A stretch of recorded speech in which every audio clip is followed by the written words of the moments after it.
live, finally. And I am the Cyber Warrior. As you all know, this is Cyber Warrior Studios, and I know you're all here for another amazing episode of Security Happy Hour. Now, saying that, I got a big show planned. We finally got a new guest that's never been on before. So we're going to have an amazing conversation, and I hope you enjoyed your new year, had a great time, and are looking to grow, learn, and do big things this year. Because I don't operate under new year, new me. It's still going to be the same you. We just hope you grow, learn, and do better every single day.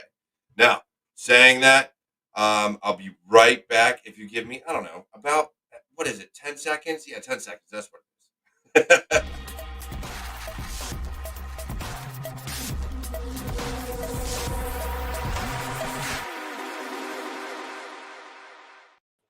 And we're back. And like I said, we don't do New Year, New Me around here. We do the same me always, all the time. We continue to grow, continue to learn, continue to do better every single day.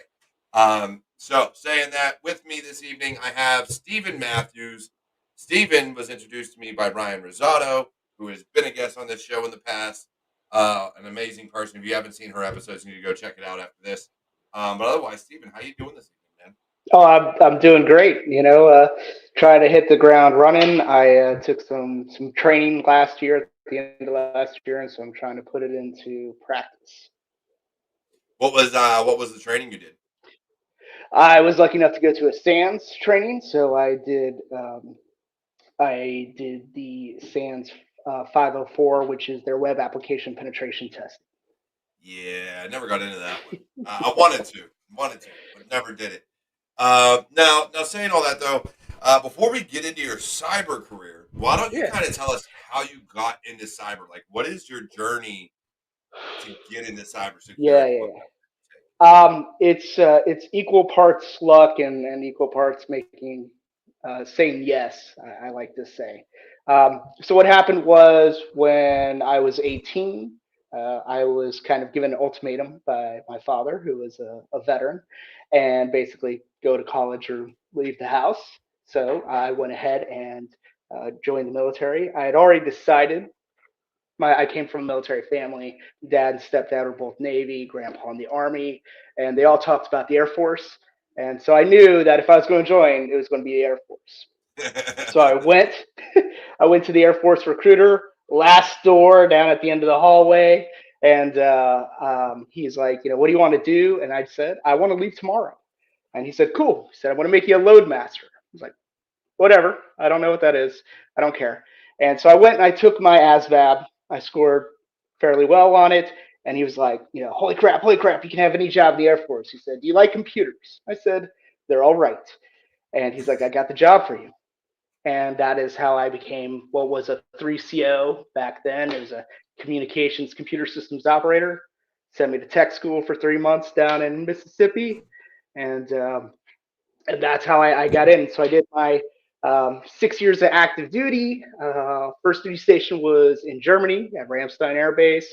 I worked at a NOSC doing enterprise control, watching stoplights, red, green, writing reports, that kind of thing.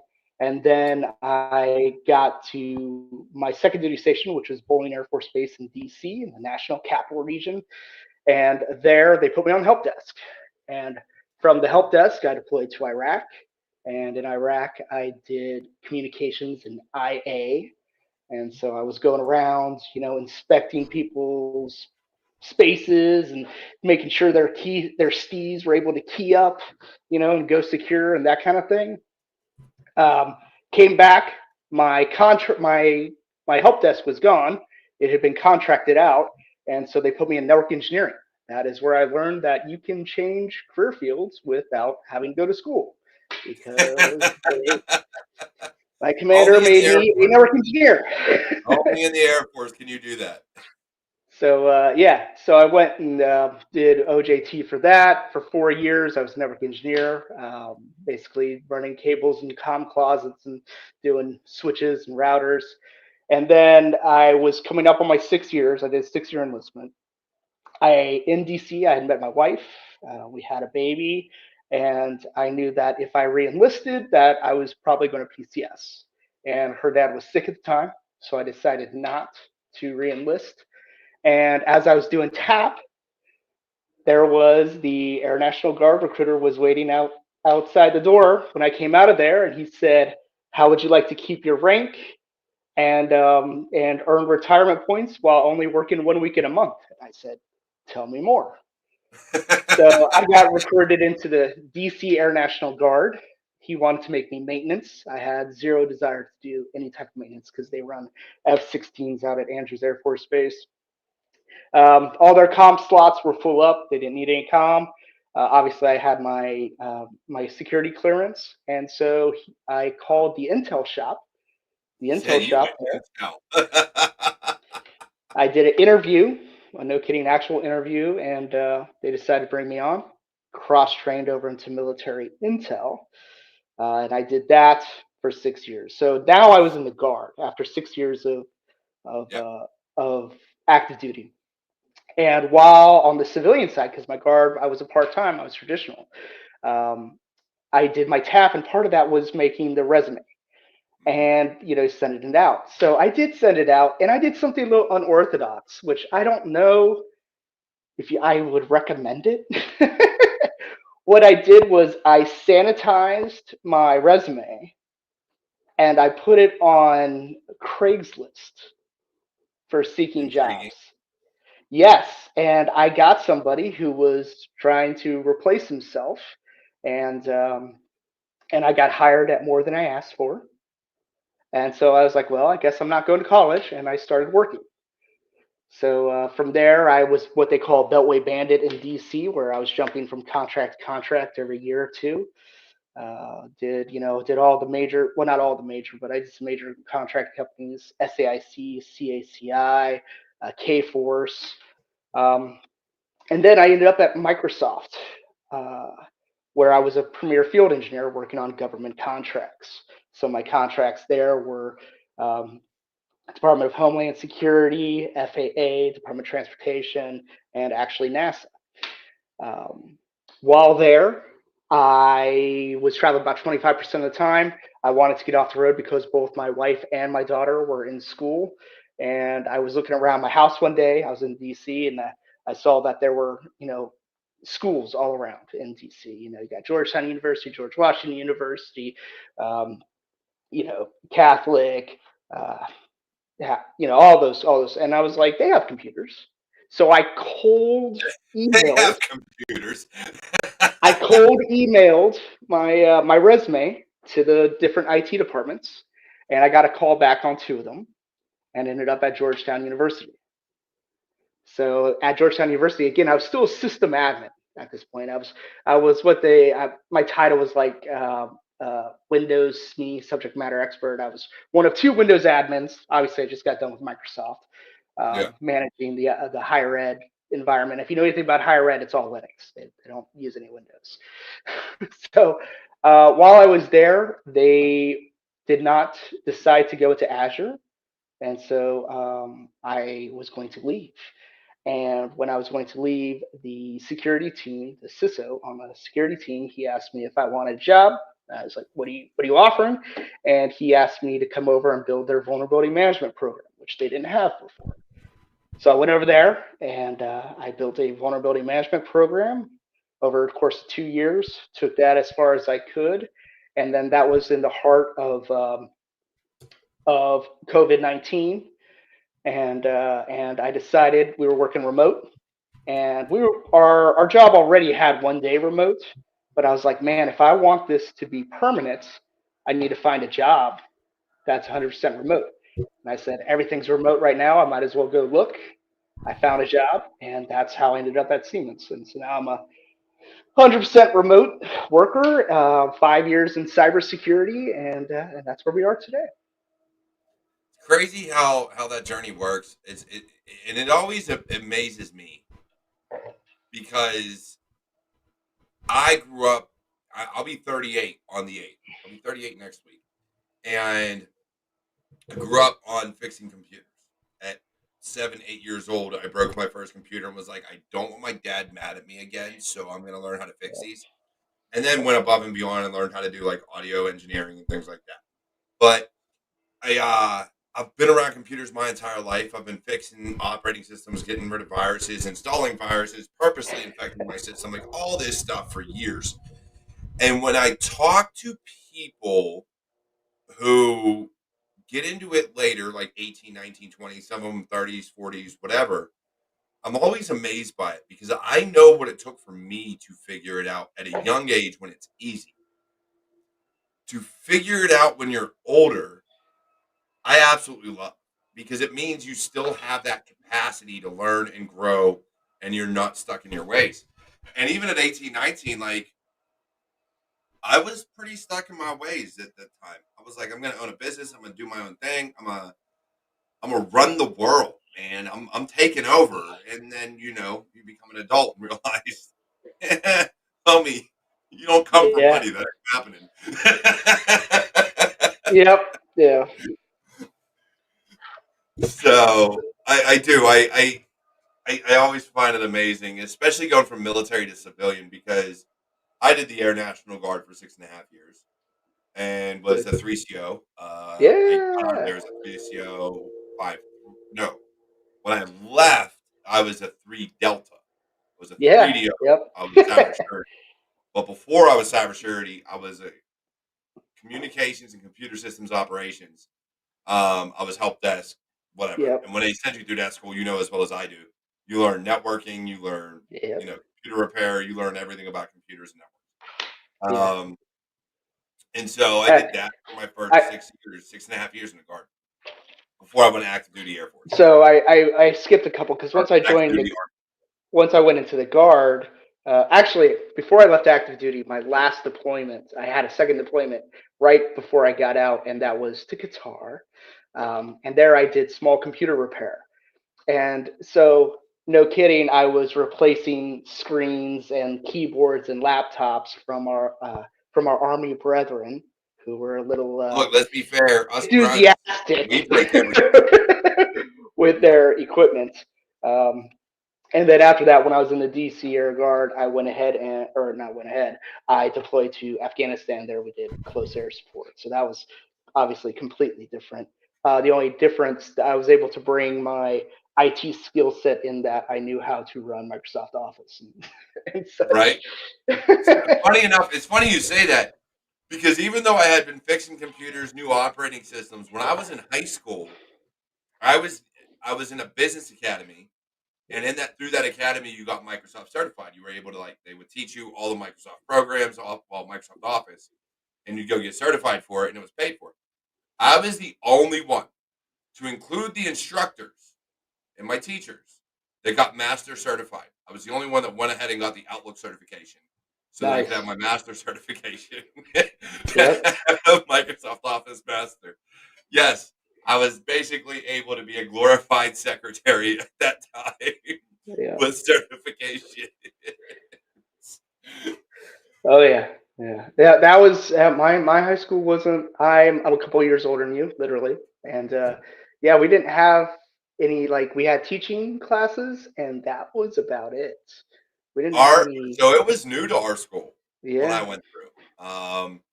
Like my computer classes up until Business Academy were on the black screen, green writing, and you're doing typing classes. And if you Yeah. look at your hands, they put a big cardboard keyboard over your hands because they Yep. weren't allowed to Yeah. get them anymore. So they just put the cardboard keyboard over them. So when you look down, you're not seeing your hands; you're seeing the keyboard. Oh yeah. Um, Man, I remember doing that, and my teacher would be like, "Don't backspace; it'll slow you down." I would backspace if I screwed something up, and was still either first or second done every time in that class. Well done. I used to Yeah. type really fast. Not That anymore. that skill has gone away. Yes. I do not need to type fast anymore. I used to type at like over 100 words a minute, Yeah. well over, and now I'm probably at like 80 or 90. Yeah, yeah, because I have a kid that's she's in high school now, and bringing her up when she was learning to type, because it's standard now. We did a few of those WPM tests, and Yep. yeah, I was way way down from what I used I'm to do. afraid to do it now. I'm so Yeah, it's a little humbling. so and it's crazy too because I got real fast at T9 without ever looking at my phone. Yes, I wouldn't Yes. even like nowadays. You get on the phone to like text someone back. You actually have to look at the keyboard and see where your hands are. Man, with T9, that would be in my pocket, not just be Oh my typing. gosh.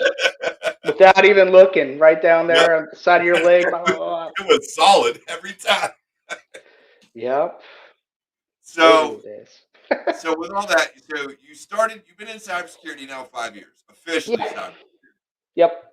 officially. Yeah. IT So 20. in that time, what has it been like for you? Have you found it hard, easy? Like, what's your journey kind of been So like? Feel? yeah. So from a sysadmin, because that's my background. Working on servers and building Windows systems and building cloud systems and that kind of stuff, server management and role management. So any of the Microsoft Server roles, I was a platforms engineer, so I knew all of them, including Active Directory, group policy, all of those things, file server, all of those roles. I had to know all of those. And what's funny is Microsoft has these best practices. They call them BPAs, best practice analyzers. So you can go into an environment, run this BPA, and it'll spit out a report and say, these are the settings that are wrong. These are the things that can be configured better, whatever. And then you go and do it, and you get a check mark, and you're like, hey, I'm done. And like the idea is that there's always a best way or there's a proper way to do it, right? Right, And you can compare that. We get those audits, you get your Nessus scans, your vulnerability management scans, and those types of audits that all do that. And what I found with cybersecurity is that doesn't exist. It's not as structured. Um, and it's a really different world because it's about being harder than the next guy. So it's like you don't have to.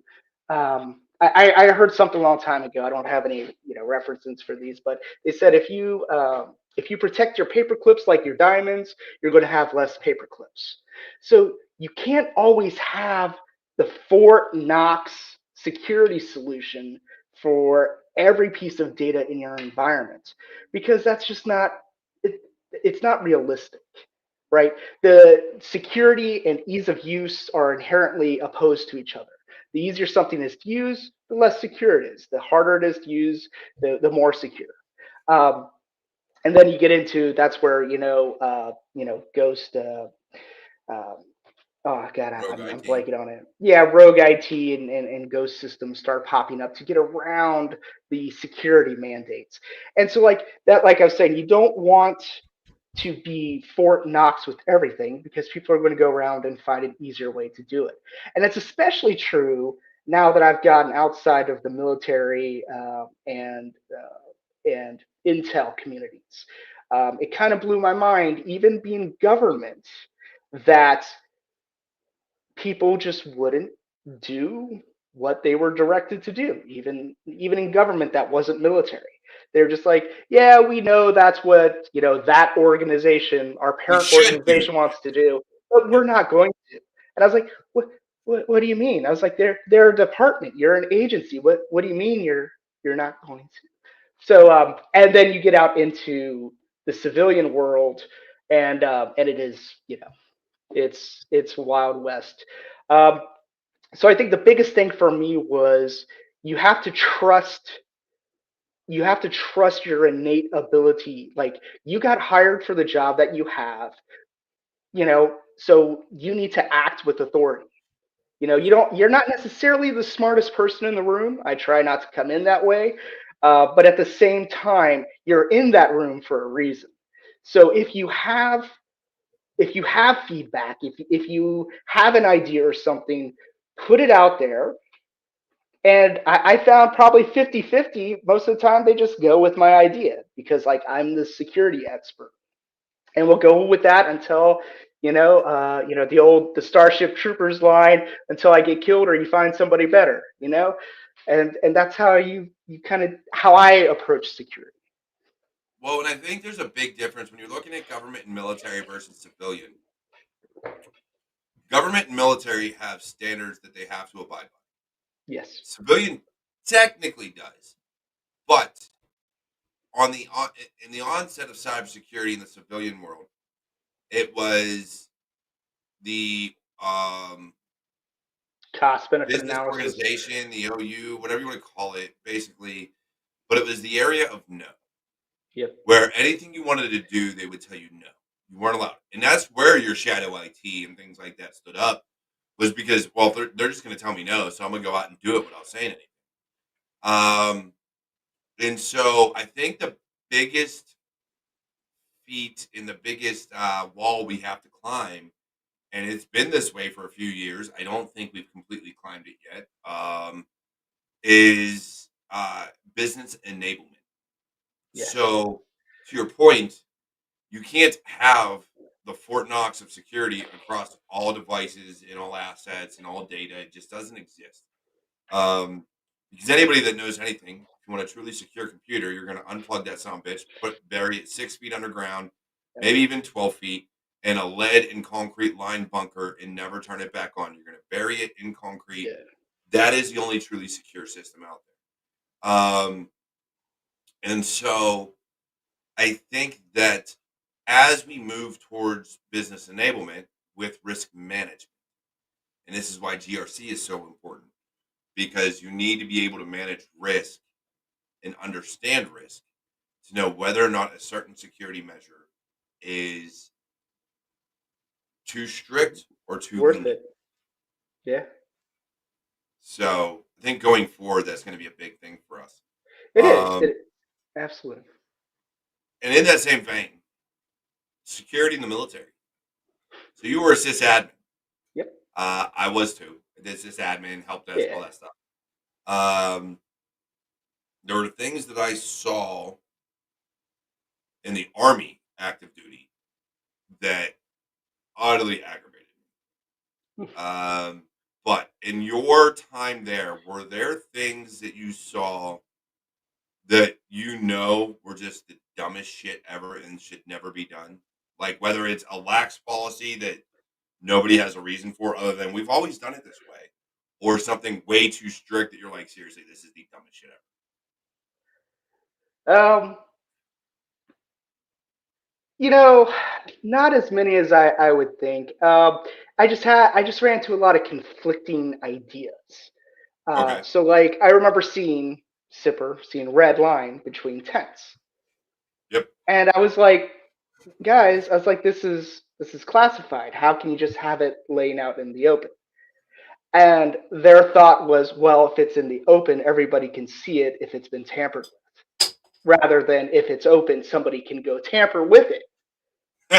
So like I was like, okay, that was one. And then I got there. There was another environment I was in where I was the controlled area monitor, and we had Sipper in the room, and it was also where they did Blackberries, where they did Blackberries. Blackberry support was in there The as well. crackberry. I Yeah. remember those. And so I remember thinking, going through all that MSEC training and stuff with the Faraday cages and, having to keep your cell phones out. We would put our cell phones, our personal cell phones, in the locker outside, and the Blackberries would come in to get service. I was like, they're still operating on the same cellular network. what's what's the thing?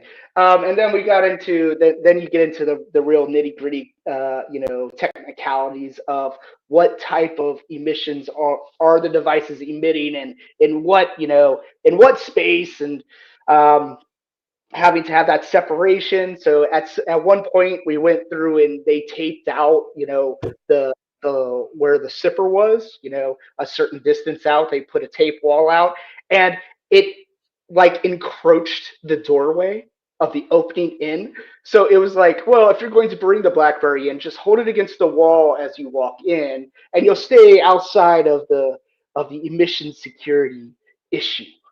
So that That is wild. So I saw two, right? And being in security, and the one I saw was when we're not going to say where I was, but it was the dumbest shit ever because,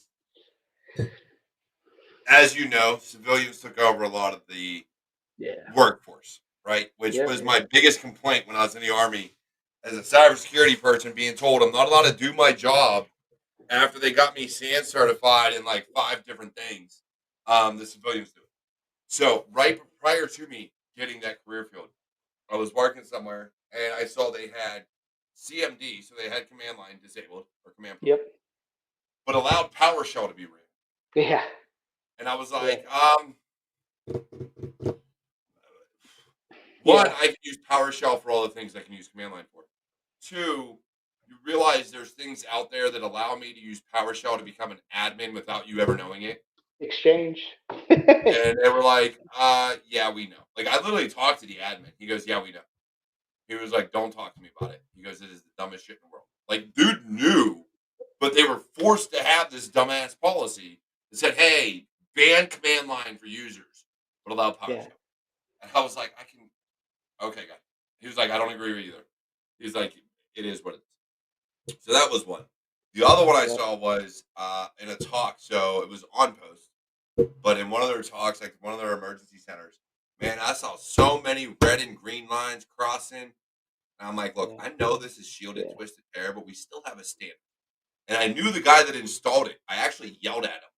I was like, dude, what are you doing? He goes, they Yep. just wanted it done. They didn't care. They're all outranking me. I said, but it's security, my guy. Do it right. He goes, I did what they told me. Like, whatever, dude. I just work here. I just work here. Yep. That. Yeah. And that comes down. I I had being there at Bowling Air Force Base, there's a lot of housing for the higher ranks for And they that have work over zipper in their there, house too, which is even better. and so I would go and I would do you'd have to do line checks to make sure that all that stuff worked, and people would answer the phone that were not the military member. And I was like, "This phone is not for you." They're like, "Oh, well, they're outside mowing the lawn or whatever." And I was like, "But this phone is a different color, and it's not for you." uh, so, all right, let's kind of revamp this conversation a little bit because I think we could tell some war stories about dumbass shit the military does because it's the Yeah. military. Um, Getting out and going to the Yep. civilian sector. How Yeah. hard was that for It was scary. I was in 6 years. It was my first enlistment, and I had all the guys telling me that it was different out there. It's harder. I'm not going to make it. You need to stay here. This is the only place that's safe. A lot of naysayers, trying to keep you in, and so like I had the post 9/11 GI Bill, and so like my plan was to go to college. So I felt like I had a safety net. I was like, you? Right. I'm going to use that 9/11 GI Bill. I'll get I'll get my uh, not my cola, but BAH, for where I'm at. So I'll have a little bit of money. I'll be going to school. That'll be paid for. I got 3 years to figure it out. So that Right. that was what I had planned to do. So I was like, when I did the tap, and I was not happy about doing tap. I thought it was, a waste of time. But they make you do the things that ended up helping me. Writing the resume. I was not going to write a resume.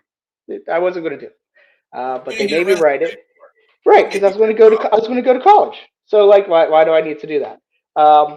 But they had me do it, and I threw it out there. I had no idea, no intention. I never thought I would get a job, especially after all those people telling me no. And then I got job offers, and and part of it, I realized again, this goes back to the luck. I came out of the military in DC, you know, with a clearance in IT in the mid 2000s. Or actually, no, this was 2010 because I did six Yeah. years. So everything was booming, and they were snapping us up just like that. So it's there was a fair amount of luck. I didn't come out in the middle of flyover country or something. I came out in the nation's capital with the IT boom and my clearance. Um, so like, but again, that was, I'm sorry.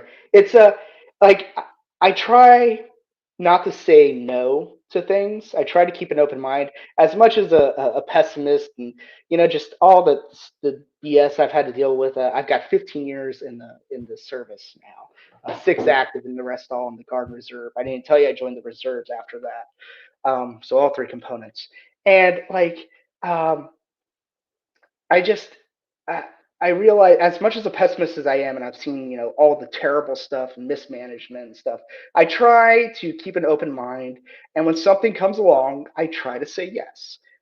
As silly as it is, that Jim Carrey yes man, where he just he was always saying no to everybody as a loan officer, and then he started saying yes and had a good time, feel good movie, whatever. But I kind of approach that to everything. So when an opportunity comes up, such as Ryan uh, asking if I wanted to do your show, I said yes. Because you never know what's going to happen or what's going to come out of it. Right. The other thing I found as a cybersecurity professional, uh, companies, they like to entice you with training, right? They say, we'll pay for your training, we'll send you here, we'll do this and that. Hold them accountable, make them tell you no, and if they tell you no, put that, get that in email or something. And then when you do your review at the end of the year and they have feedback for you, you say, I was promised that I would go to these trainings. I applied for these trainings and they were denied. And Right. that helps out a lot with keeping people honest. Um, so that's the two kind of things that I would like to say with security is try to keep an open mind, try to do the new stuff, and make people tell you no, make them put it in writing. Yeah, it's kind of crazy because I did 6.5 years before I was medically retired. I did 6.5 years active duty army. So I was in the Air National Guard, the active Yeah. duty army, Okay. and it was the army that taught me get it in writing. Yeah. Um, because being there, Get that leave web disapproval in writing. right? Like I was. Whew, the amount of times I can't tell you I was screwed over. Um, Yeah. so I got in as a 25 Romeo, which was broadcast engineering.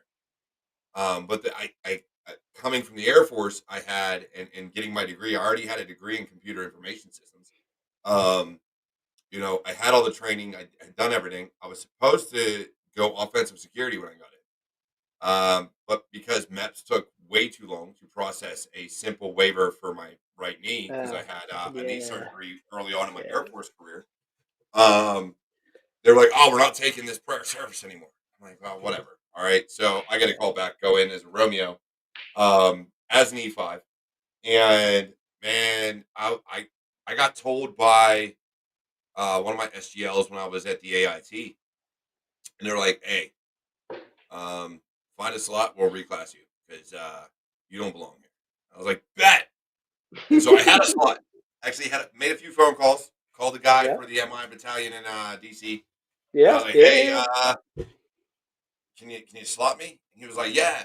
Well, then my first sergeant's changed hands, um, and the new one was like, "You're going to class." It's like, fine, I'll Yeah. suck it up and go. Like, what choice do you have, right? I was first sergeant and like way higher ranking, saying go to class, so I'm gonna go. Sure. So I had that happen, even though I had my original first sergeant and my SGL saying, "Hey, you can go here." Yeah. Um, and then I had when I was going 25 Delta, the recruiter for it was like, "Oh yeah, you'll go to Fort Gordon, Georgia, or Fort Meade, Maryland, and you're going to be an R Cyber or the NSA unit or da da da." I Yep. was like, Yep. I was "Bet, at Fort Meade. go!" And Yep. so when I went to reclass, I'm like, "Oh, you have to re-enlist to reclass." I was like, "Okay, no problem. Re-enlist, get my bonus for whatever time."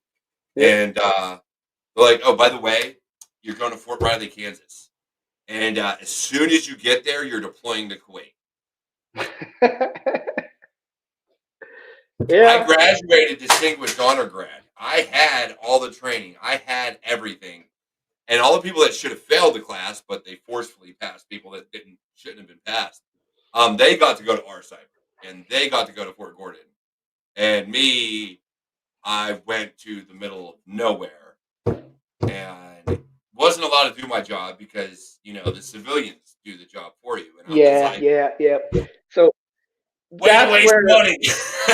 yep.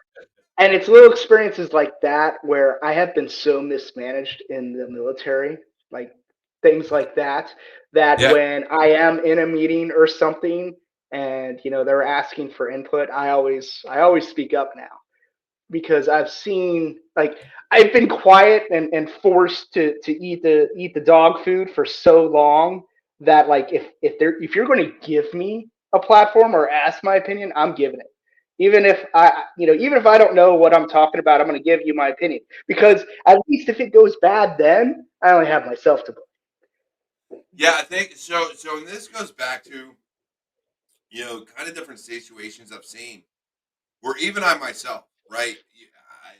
I've been at quite a few companies from the time I retired because I retired in 2017. We're looking at 7 years that I've been retired now Yeah, from the Army. And been in a few different organizations. Some of them will take your opinion, take it to heart, and run with yeah, it. yeah, Others, they don't.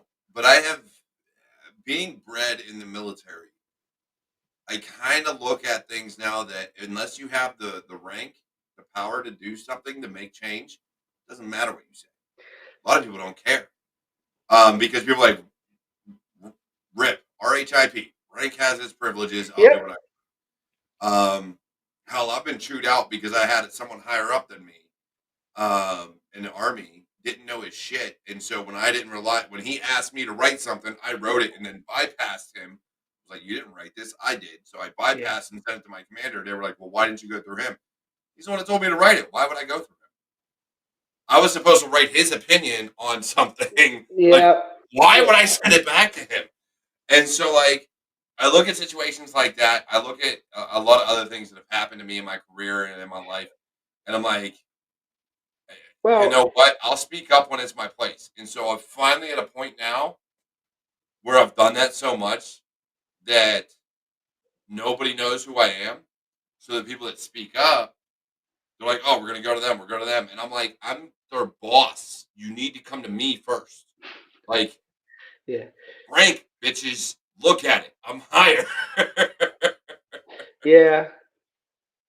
Yeah, I've been I remember on the civilian side, I came out of Microsoft, and again, I'd been a career sysadmin for 10 years. I was a field engineer at Microsoft. This is post Microsoft. You hired me because I'm Microsoft expert, you Yeah, know, and the I had a very high ranking person in that organization, basically a chief architect, and he brought me in. We were about to have a meeting with the whole team, and he brought me in and he said, "Hey, I'm going to, this is what I'm going to lay out. These are things I'm going to say." And he said, he asked me, he said, "Please don't bust my balls in that meeting." And I was like, what, what do you mean?" And he's like, "Well, he's like, I may not know the technicalities or whatever." He said, "But the idea is sound." And I was like, Okay." And so it's like, it was a way of being told to shut up before the meeting. And like part of that was yeah, like, "Oh, why don't you just disinvite me to the meeting?" Like right. what? Like at that point, why are you even asking me to be there? I'm not So going to sit there and gargle. I'm going to sit there and tell you if you're full of shit, you're full of shit. right. And I've been I've been accused of being too optimistic, of being too patient with people, and fighting the good fight, and being out there talking when nobody's listening, and doing that kind of stuff. Um, I felt like I was there. I felt like I've been quiet enough in my career and Yeah. let things happen to me that now I'll say something even if nobody's listening. Well, and I think so. I think there's a way to go about things that I think we miss out in this industry, in this career field. Because we are at a point in time where if you can't back up everything with facts, if it is just a gut instinct of this is the way it should be, right? Yeah. Yeah. People get very defensive. And so they lose their temper. They don't know how to stay in control of their emotions. So they either Yes. go off the rails and go speak completely out of pocket, or they shut down completely. And this other person that literally doesn't know shit from shit is now telling them what to do because they don't have that confidence. They don't believe enough in what their gut or what they believe or whatever the case may be to stand 10 toes down on it. So now they're being silenced and they're like, well, I'll just shut up. I don't know what I'm talking about. Yep. Which isn't the case, and this is something that I discuss with my own employees. Is like Yep. if you're going to have an opinion based on gut or fact or research or whatever, like you believe it should be this way. As long as you can articulate why, be confident in it. If you're not confident, no one's going to give a Yep. lick what you think. No one's going to care what you say, and so you have to have that confidence behind it.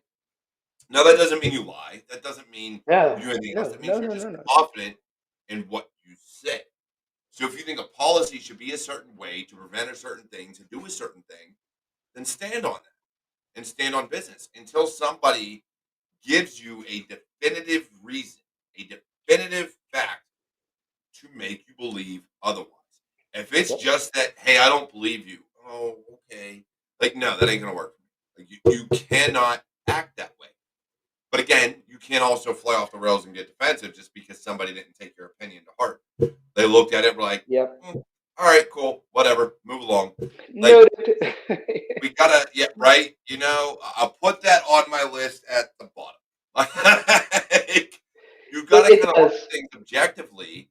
And like, if I was in their shoes, how would I take it? Yep. And, you know, um, and I think that's a big problem we have. We do get It, very defensive and or very shy in those it moments. is. Yeah. Because and I wonder about it, in a bigger social aspect where a lot of people that are in IT and cybersecurity especially, they're the smartest people in their families or Yeah. in their social circles. So everybody's always asking them, "What about this? What about that?" And I think that can get lost when you go to a professional environment where you're all peers. And like you do have to, it can be, as much as annoying as it is, when my mother-in-law asked me, how to attach images in an email, which Oh I man, had to I've do I've had to today, fix my you know. mother-in-law's computer like 5 times since me and my wife even got together. Hey, can Yeah. you fix this? You know what? Fine. Yeah, sure. I'll you know, do it. as annoying, with all the love and respect I have for my family, of course, as annoying as that can be, you have to be able to, take the ego boost you get with that, being able to solve that problem. You can't let that overshadow what you're doing in your professional life. You have to stay humble. You have to, like you said, you have to be confident in what you say, but open to correction or education on Yep. an issue. And I found myself doing that a lot as a Microsoft vendor going into these government spaces. I was not a contractor. Like I was not Lockheed or any of these guys sitting there, telling the government how to do their job or whatever, actually hands on the keyboard. That was actually one of our policies, no hands on keyboard. We were there to advise and help them, maximize Damn, their I need that their job where I stuff. don't have to touch a keyboard anymore. Fuck yeah, let's it, go. it it's a double-edged sword. Trust me, it is absolutely a double-edged sword. Because if you don't do hands-on keyboard, you'll get to a point where they're like, "Hey," you'll get an email, "Hey, we're trying to do this," and I was like, "Oh yeah, well you need to change this setting here," and like, And okay, that setting and doesn't exist anymore in that or area. well, either that or they don't do it, and then it's like a month later they're like, "Hey, we're still having this problem." I was like, "Hey, did you change the setting that I told you to change?" "Oh, okay, we'll do it." And then another month, like I literally had an email that I dug up from 6 months prior, and I was like, "This still needs to be. This will fix it. You have to do it." Yeah, And that's the kind of problems you have where you're not hands on keyboard, because if you were, you would just change it. yeah, Um, but like so I would go in there as an advisor and a lot of the govies, man, they were not happy to see me. I walk in with my Microsoft shirt, just strutting Came on in looking in. professional, like a Yeah. like Oh a yeah. damn Yeah. I, I, security. I got it hanging up. It's a little snug now, but I still got my shirt. And I walk in with all the answers because again, like I was telling you, that there was a right way to Yeah, deploy this stuff. Like these are the settings you need to do. This is how the architecture needs to be. And if it's not right, it's because you messed it up, and I'm here to tell you how to fix it. And so, like, again, they were not happy to see me, but in that role, I was the smartest guy in the room. And there were a couple times where I got humbled at that place, at where I was supposed to be the smartest guy in the room. I remember, if you know anything about Active Directory, you have sites and services with different geographical sites, and there is a link cost, and that is calculated automatically based on number of hops, latency, all that thing, so it can do the most efficient data transfer over those long links, right. right? Best practice says to let Microsoft let the software determine those link costs and to That's not Microsoft. do it manually. Microsoft does everything. Well, yes, of course, but that was always the thing, and that was never questioned. All the customers I went to, all across the nation, whatever, this was always set to automatic, and I never seen somebody, I've never seen it set to manual. Right? It Right. was like one of those things you can do, but nobody ever did. I went to an agency, and this guy had it all set to manual. You know, links all over the country, all of them. And I was like, well, you got these sets of manual. Best practice says to have them automatic. And he said, yeah, no offense, but I got it. Right. And I was like, okay. So I No pointed to him. I offense, said, but you don't know me, homie. yeah, for real. And so I was like, all right, fine. So I was like, what's this link? And he's like, oh, that's between here and there. It is this level of connection with this type of media. It usually runs this type of bandwidth. There's this amount of data that's transferred, and he knew that for every single link all the way down. And so, I got done, and I have to say, I've never been in an environment where somebody has run it manually, let alone somebody that knows Yeah. every single link to your level of detail. And I said, just so you know, because I have to generate a report when I get done. And I was like, this will be a finding on the tool because it is not the best practice. He said, but I will write in there that you have superior knowledge, Right. physical knowledge of the environment that supersedes the tool. Right. And like that was humbling. Another environment I went into, they had a certification authority that was set to expire every year. So the master cert that issues all the other certs for the websites that the DoD ran for that agency, it expired every year. So every year you had to dig that computer out from 12 feet underground, hook it up to everything, turn it on, and reissue those certs. And I was complaining about this. I was like, who set this up? I was like, we can do 5 years. It doesn't have to be 1 year. It's like the data they were protecting wasn't at that level. Right. And so I was complaining. I was like, and mind you, I'm wearing my Microsoft shirt, because I'm big man, smartest guy there. And I was like, who set this up? And I'll be darned if that guy didn't reach up, grab a binder off his shelf, hand it to me, and it had a big Microsoft logo on there. And I was like, oh. It's like, another engineer set this up. So, He was you like, know, homie, I've been where you're at. I know what I'm doing. so yeah, so a couple humbling experiences like that. It's good. You know, I love being humbled. I've had that happen not at work. At work, I know I'm hiring the smart people smarter than me. Yeah, I know I've worked for people smarter than me. The most humbling experience I had was in my own training. In that I had just gotten back from SANS reverse engineering malware course.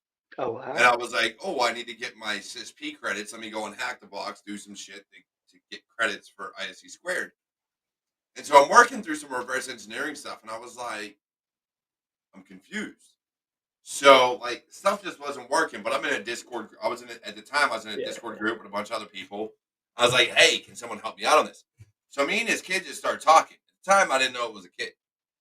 It was like we're just chatting, whatever. He goes, oh yeah, and he never gave me the answer. He did things the way I would. You may want to look at, this tool or this area, or look for, whatever. A way to be Yeah. He's just. vague about it, but kind Yeah. of narrow the scope. And so when we got done, we started talking for a while, and I was like, look, I just got to ask, how old are you? Now, mind you, at this time, I was already in my 30s. And he was like, I'm 17. I like about fell out my chair. I was like, I ain't got nothing for you. I was like, the fact that you probably self-taught yourself all of this, because it was Yeah. assembly language. We're talking the Yeah. lowest No. level Wow. language, Yeah. right above binary, that you can possibly learn. And this Yeah. kid knew it. And he knew everything about it. He goes, oh yeah, you need to go here. This function does this, this does this, this does this. I was like,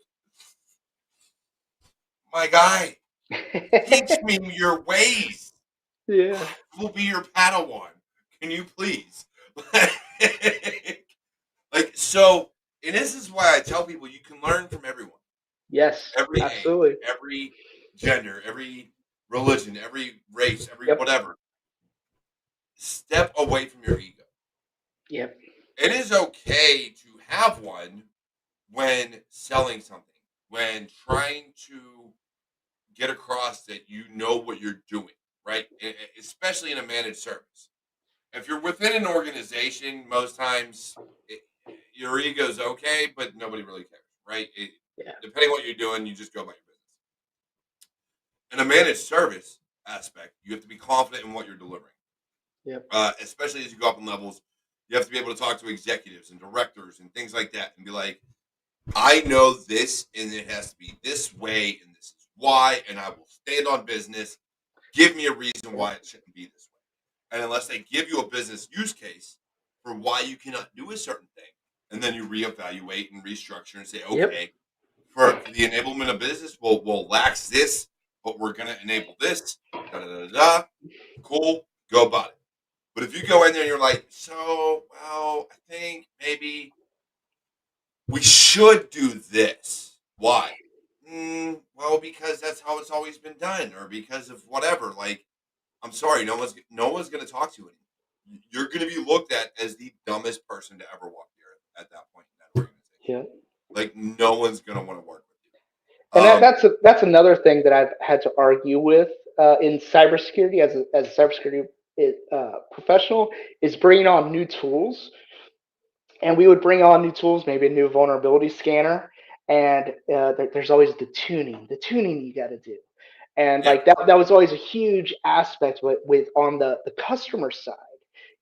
At me on my side with bringing on a tool, like we got to tune it, and it's like, wait a second, we're spending because the orgs I was at, I was like, we're spending $500,000 a year on this tool that will do all this risk analysis and tell us, what is a vulnerability and why it's so bad and how it is bad in our environment specifically. And I was like, and you want to tune it?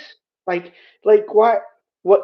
No, like, no offense, but why are sysadmin, nobody know more about this vulnerability than an organization that's literally sees, thousands of these vulnerabilities Well, in well, all of these that clients. goes back to just like pen testing, right? So when you're tuning a vuln management system, it is because they know they have systems on their network that are end of life, haven't been patched in, Yep. 3 years, whatever the case may be. The same as when you do a pen test. Hey, these systems are out of scope. Why? Yes. Well, because if you run Nmap across 15 ports, it's going to crash. Um, but you still have that in your environment. Yep. Why? Like, if you know these things, to me, and this is where I look at us as security professionals, we need to start putting our foot down. We absolutely need to. In the military, you don't have that leverage unless you're high enough Right. for it. In the civilian sector, you do. And by that, I mean, let a company fire every security person there. Every single one. And then you go hire an MSSP that's going to tell you the exact same shit. Yeah. I guarantee you leave that shit out of scope, they're not going to protect it. You're not going to catch anything. It's going to be Yeah. gone. You're going to get breached. And then you're going to be like, well, why did I get breached? Well, see, in We the have an scope of work, MSSP. you said that I wasn't allowed to do X, Y, and Z for these. I have written statements that say we're accepting the risk on these systems. And that's the other big thing that we need to do as CISOs, Make security them tell you directors, no. everything Yeah. else. Quit accepting that risk. If a CEO, if a CIO, a CTO, or anybody else who is higher up than you is telling you do not patch, do not update, do not test, do not do whatever to these systems, you get their signature on it. Yeah. So that when things hit the fan and they're like, oh, we're going to fire you because you didn't do this, cool, fire me. I want severance and I'm going to sue you. Yep. I'm not advocating suing people for dumb stuff, Yeah. because Yeah. we've all seen it happen in America, especially of being Yep. sued for the most ridiculous nonsense.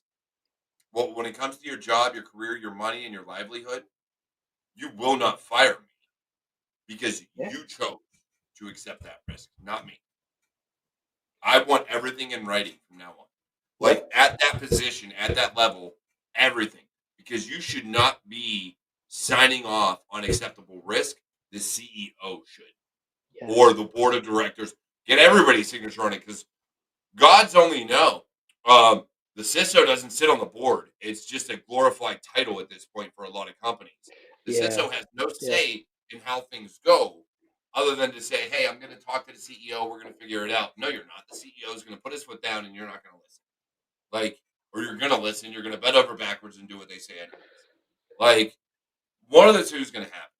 So I do. I think from an organizational standpoint, we got to get better at that. Us security Yes. professionals going to say, "Hey, this is not an acceptable risk. This you have RDP open to the world on a Windows XP box. Yes. I've Like seen it. I, Yeah. it exists." So yeah, there's just a lot, and even the younger generation, those that are coming up trying to break in, and I say younger generation, not generationally as an age, generationally as in brand new to cybersecurity, Yeah. trying to break in. Um, you need to stand 10 toes down on what you believe, and if something is a severe flaw, a severe security risk, you need to stand on that and get it in writing why it's not being mitigated or removed. Yep. Completely. Yeah. But saying all that, Absolutely we're at agree. 7:58. We're almost at the top of the hour. Stephen, I do this every week. Okay. I want you to give the best advice possible to those trying to break into the industry. Yeah. Words Trying of to break. wisdom, my guy. Words of wisdom. That's what I will operate on. It's getting a toe in the door, not even a whole foot. It's getting a toe in. Take take an adjacent job to security to get in. I did not go straight into cybersecurity. I was a sysadmin at a company, and there happened to be an open position, and I did a lateral over. So whatever gets you closer to that is what you need to do. That's what I would I say. actually agree with that. So one of the big things, I agree with most people to come on the show. Let's be fair. I try to debate and argue, but it's been very hard so far. It's been same wavelength. Well, you got good people, good guests. I do. I mean, I have the best guests. But this is the best damn show on YouTube and LinkedIn and Twitch and everything else. So fuck them all. Share, like, comment, subscribe, all that stuff. But anyways, no. When I look at it, I've told a lot of people, if you get a job, even IT adjacent, you work your way into IT, then you work your way into cybersecurity. You have to be able to work in jobs you don't want, so that you can talk to the people Yes. that you want to work for or work with. So that Yes. way you can get the learning and everything else. The first. Networking are huge. You Yes. thankfully got something without social networking, rather, but with personal networking. Once you Yep. got into a specific position, but networking will always be huge. I feel like a lot of IT and cybersecurity career fields are based on who you know, not what you know. Some what you know, Yes. but even then, even before I was in management, I would have people reach out to me and be like, "Hey, do you know this person? They are connected to you on LinkedIn." And so I would go through my messages and notifications and everything else to see if I have interacted with this person at all besides just connecting with them. And if I didn't, Yep. I'm like, nope, not a clue. I'm like, all right, cool, gotta find somebody else. But like your word, your messaging still holds weight. If somebody is reaching out to you asking for your opinion on somebody, it's because that opinion matters. So networking is huge. It is. Absolutely. As well as what you said, get your toe in the door. Don't even get a whole foot. Get your toe in. Get a job for an organization that you want to work for, and then work your way up the chain. Talk to IT. Like, hey, I know all this. Let's go get a job. And a lot of companies will hire internal, so it'll work out. Yep. But otherwise, look, it's been another amazing week of Security Happy Hour. Another amazing episode. I got next week. We'll see what happens. I'll be away, actually. My birthday is January 8th, so if you want to support me, support the show, support the channel, cyberwarriorstudios.com has all the ways to support us. If you're on YouTube, super chats or tips are also an amazing way. Otherwise, look, I love you all. You're all amazing. You're all great. And you're all warriors that need to be pressing forward and doing great things. I believe in you all. You need to believe in you too. Saying all that, I love you. Take care. And I'll see you in the next episode for another amazing episode of Security Happy.